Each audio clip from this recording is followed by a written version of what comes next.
Wakas, welcome to Barangay Ginebra, Maverick Amnesia.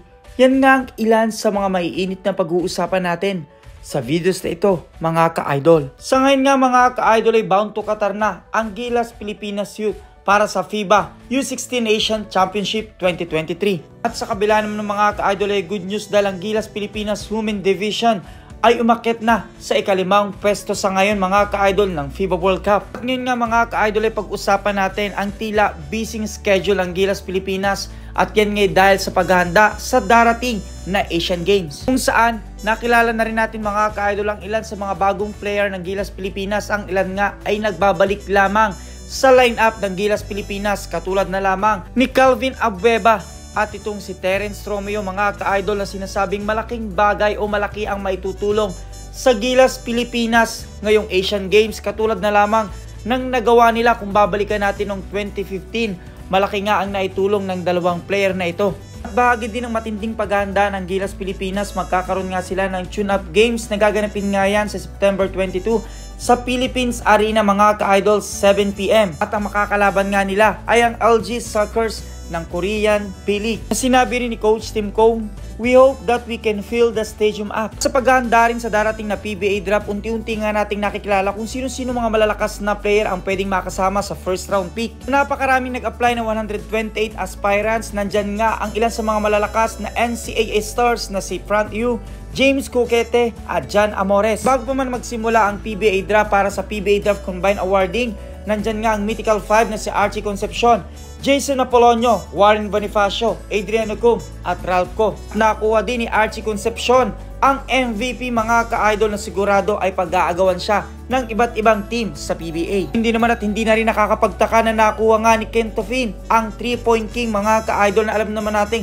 siya eksperyensado na pagdating din sa international competition, lalong-lalo na siya napasabak na rin sa New Zealand. Tila isang big man din from Canada ang pag-aagawa ng team mga ka-idol. Nandyan nga itong si Christian David all the way from Canada. Sa kabilang banday, problemado nga itong si Coach Tim Cone dahil hindi niya alam kung sino nga harap para sa PBA draft dahil nga siya busy rin para sa Gilas Pilipinas. At sabi nga rito, PBA draft dilemma for Ginebra, Ascon at Gilas training camp in Laguna. Sa ngayon wala pang formal na anunsyo kung sino nga attend para sa Ginebra para mamili kung sino ang karapat-dapat na maging bahagi ng kanilang team. Lalo pat ilan nga sa mga coach ng ibang team katulad ni Coach Sheng Yao ay busy na sa paghanap ng mga big man na maaaring makatulong sa kanilang team mga ka-idol. Usapang big man din kung saan itong si Christian Standardinger na nag-resign na rin sa Gilas Pilipinas ay tila chill lamang ngayon mga ka-idol at naghihintay sa pagsisimula ng Commissioner's Cup. Pero hindi naman ang big man na nasa list ng free agency na si JR Canyahan mga ka-idol kung saan umaasa pa rin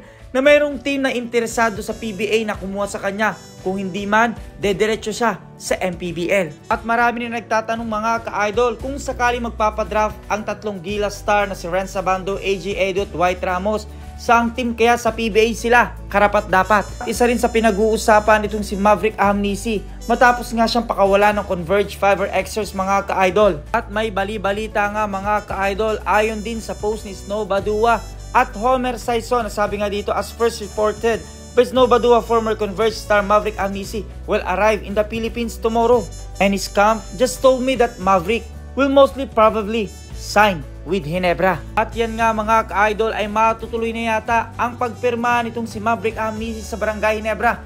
Alam naman natin kailangan din siya ngayon ng Barangay Ginebra lalo pat wala nga si Jeremiah Gray at L.A. Tenorio. Sa ngayon malaki ang tsansa ni Maverick Amnesia na maging kabarangay na mga ka-idol. Na kung kayong tatanungin ko, karapat-dapat nga kayang kuhanin ng Barangay Ginebra itong si Maverick Amnesia at malaki nga kaya ang magiging pakinabang nila.